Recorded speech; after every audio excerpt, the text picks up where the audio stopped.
Quotation from myself, segment 25, quotation number 264. The contradiction between democracy and nature is as irreconcilable as between the limitless and limited.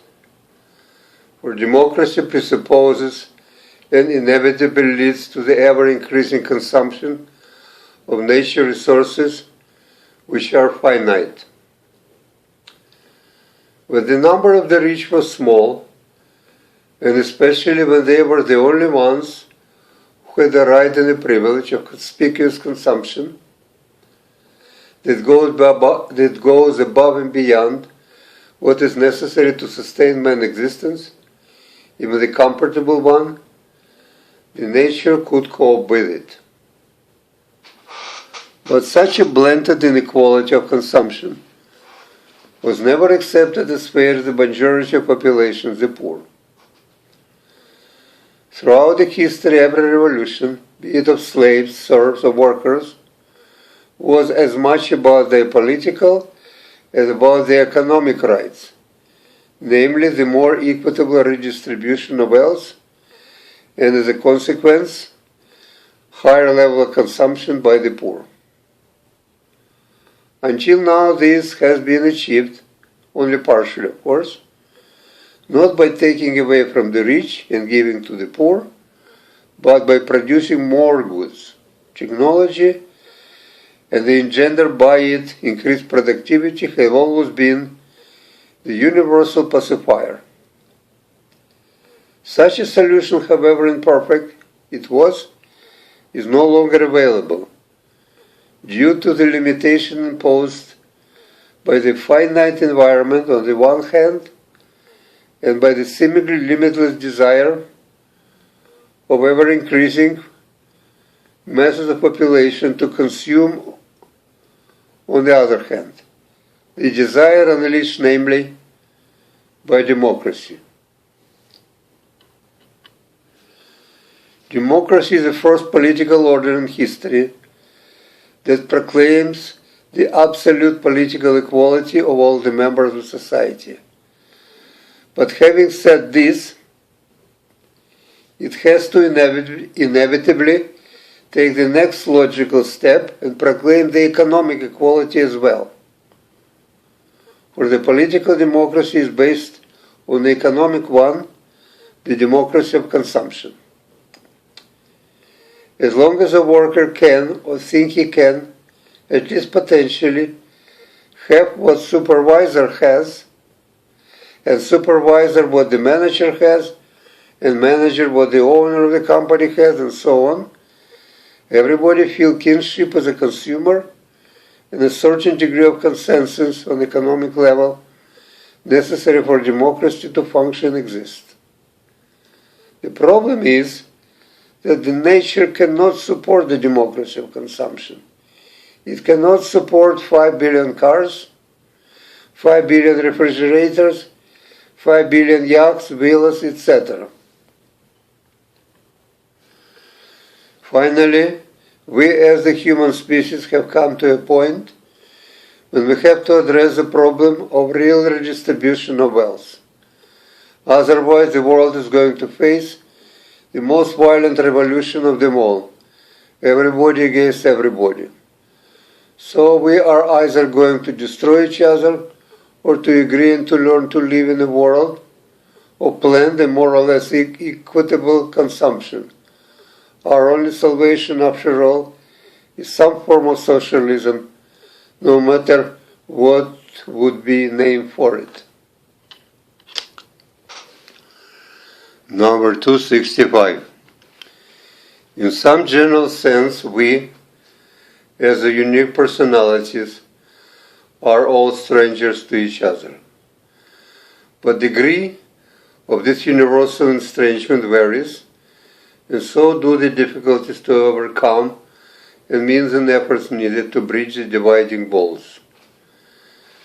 A stranger, as little as he has in common with the group to which he is a stranger, and that's what being a stranger essentially means, can still be accepted by individual members of this group, providing they are both willing and able to adjust and accommodate each other, as for example in the interracial or intercultural marriages and friendships.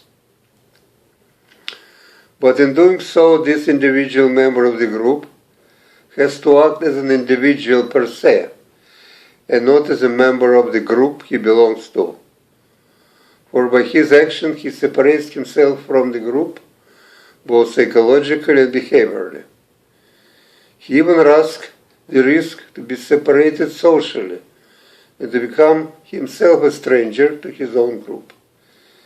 It is not as painful or unexpected if such an individual already feels he is somewhat different than the rest of his group, and probably he is, for most of us feel this way from time to time, if only to a lesser degree, and is looking consciously or subconsciously outside of his group for a more kindred spirit.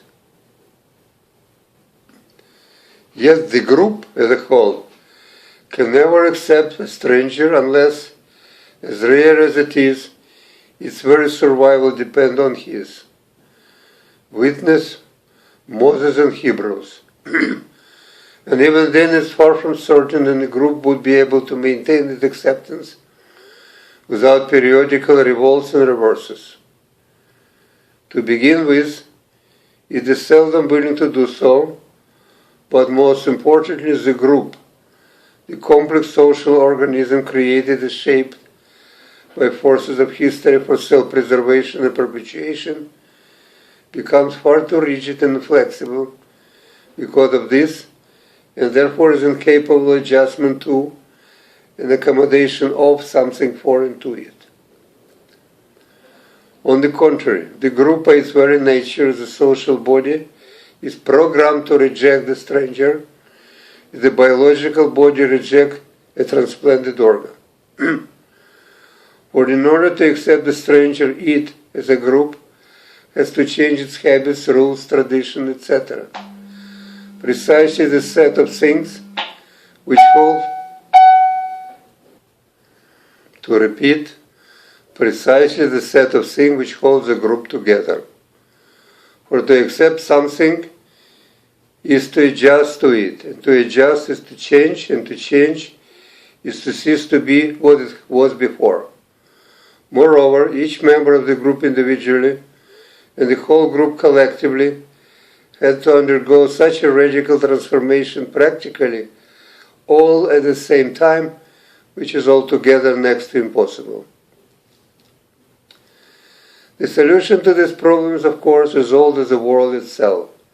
It is a stranger, and in more general sense an individual, who has to accept and to adjust to the group, not vice versa, no matter how politically unfashionable it is nowadays. And woe to those who can't or wouldn't. Number 266. The Apology of the Athenians.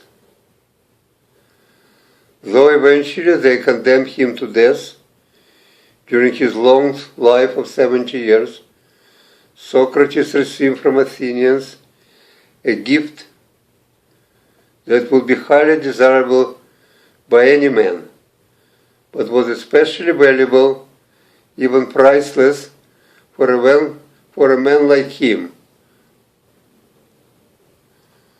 who has been blessed or cursed with a curious and inquisitive mind, and with insatiable hunger for conversation and communication with other men. This was a gift of being listened to, since for many years the Athenians always heard him out. They didn't ignore him, they talked to him, they answered his question, no matter how annoying or pointless this sometimes seems to be. They didn't tell him, we have to get together sometimes. Whether loved or hated, he was never confronted by silence, by blank and stone faces. The chair, the Athenians, always recognized Socrates. In our society, where the majority of people have no time to talk, even when they have plenty of time, Socrates would have experienced psychological death long before the physical one. It's also probably true that when the private discourse is stifled because the reticence and the reluctance to express one's view and opinion is considered to be a virtue, the public discourse inevitably suffers the same fate. As a result, in such a society,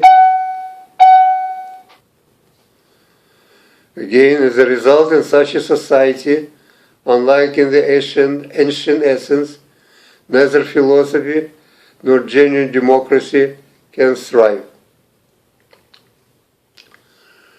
267. One can never escape from reality, for there is nothing else besides reality. 268. I'm so tired. I have to run away. I can no longer be quagmired in trivia of each new day. But there is no place to go from the pervasive petty strife, from nuisance of relentless blow by the banality of life. Number 269. When Don Juan, both as a literary personage and as a generic type, was a child, he probably was not loved by his mother and suffered greatly because of that. Consequently, through all his life he is looking for this love in every woman. But as soon as he finds it, the memory of childhood suffering surfaces and call for a revenge. Again and again Don Juan abandons the woman he just conquered, as if saying to her and through her to his mother, "You have rejected me when I needed you, but now when you need me, I reject you. You made me suffer before, but I make you suffer now. And I want you to know that I can do without you." But then he immediately contradicts himself.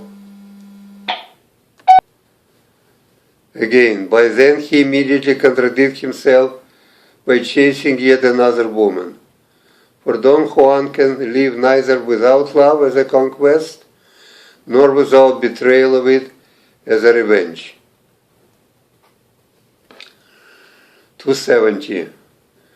Neither living only for oneself, nor only for others can bring happiness. Satisfactory life is a life which equally embraces both egotism and altruism. Life which is mainly altruistic leads at the end to self-pity and bitter regrets. Life that is predominantly egotistic results in bad conscience and invites resentment and hostility from others. The real wisdom is the ability to maintain a healthy balance between the two, egotism and altruism. One has to do what one likes to do and at the same time make it useful for others. Number 271. Genius is never a natural product of a particular society. On the contrary, he comes into being in spite of it, and the result always remains its strongest adversary. But genius is both driving force and the living symbol of change.